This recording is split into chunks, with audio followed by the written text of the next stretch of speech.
There once lived a group of people who were renowned for their love of storytelling in a little village on the outskirts of a thick forest. They would assemble around the fire each night after a long day of work and alternate between recounting ghost stories. One of the most well-known legends was about a strange animal that lived deep within the forest. According to legend, the creature was half human and half beast and had the power to assume any appearance. The people dreaded it above all else. They called it the beast of the forest. They murmured that the beast was a spirit of vengeance, seeking retribution on those who had mistreated it in its former existence. They advised one another not to enter the woodland after dark, since it was rumored that the beast prowled the woods at that time of day looking for its next prey. One young girl named Lena was interested in the beast despite the villagers' warnings. Although she had heard the stories since she was a child, she had never experienced it firsthand. After a long day of foraging for berries in the forest, Lena made the decision to remain a little longer and do some exploring. She was aware that it was getting dark outside and that she ought to be going back home, but she was adamant about finding the beast. She heard an odd sound as she made her way further into the woodland. The growl was deep and appeared to be coming from all directions.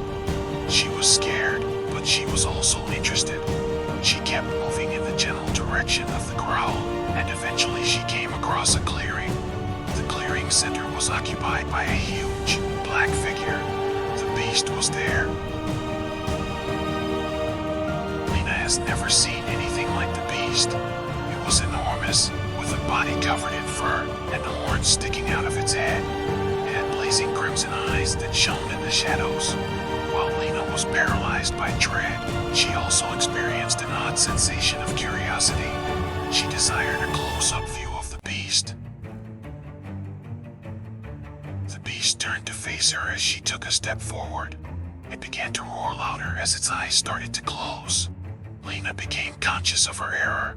The beast was moving too quickly as she turned to flee. She screamed in panic as it grabbed her by the arm. The beast surprised her by not harming her. It briefly held her before releasing her.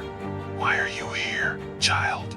it said to her in a low, rumbling voice. "I wanted to see you for myself," Lena managed to mumble out, despite being too terrified to talk. "You are brave, but also foolish," the beast replied after giving her a long look. "Why don't you fear me?" "No, I don't fear you," Lena shook her head. "I've been wanting to see you forever." Her response caught the beast off guard, and it gave her a close look. It declared, "You are unique from the others." "They all dread me, but not you," I said. "I've heard the stories, but I wanted to personally verify them," Lena grinned. "I am the beast of the forest, and I am not to be scared," the beast said as his countenance softened. "I am a spirit who has been wronged, not a monster." Lena paid attention as the beast related its tale to her. It was a heartbreaking story of injustice and betrayal. The beast used to reside in the town as a human, but some people turned against it and cursed it to remain a monster for all time. For years, the beast had sought retribution, but it had come to realize that this just increased agony. Lena genuinely cared for the beast and vowed to assist in its quest for tranquility. They grew close since she went to see the beast every day. Lena discovered that the beast was a lovely and gentle soul rather than a terrifying beast. The moment the townspeople learned of Lena's travels to the Beast East, they were astounded. Lena disregarded their requests to warn her to stay away.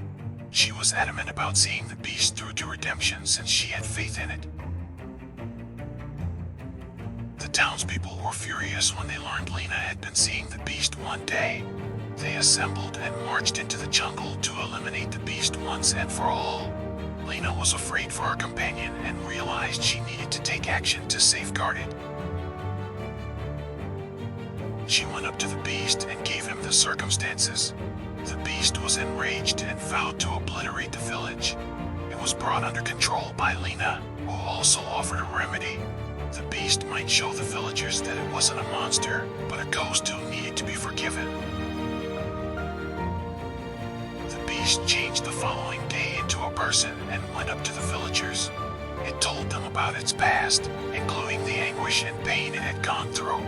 It pleaded for their pardon and requested their assistance in bringing about peace. The villagers were alarmed and repented for their behavior. Together, they sought to remove the beast's curse and pledged to assist it in finding salvation. The beast earned the respect of the community and led a peaceful life for the remainder of its days. The bond between Lena and the beast lasted, showing that people can change and that there is hope. The people shared the story of the beast and Lena with subsequent generations after learning an important lesson about not passing judgment on others. As a result, the legend of the beast of the forest rose to the top of the list of the community's most cherished and regarded tales. It imparted knowledge on the value of reconciliation, forgiveness, and the strength of friendship. And even today, the villagers still assemble around the fire to tell ghost stories and reflect on the lesson Lena and the beast taught them.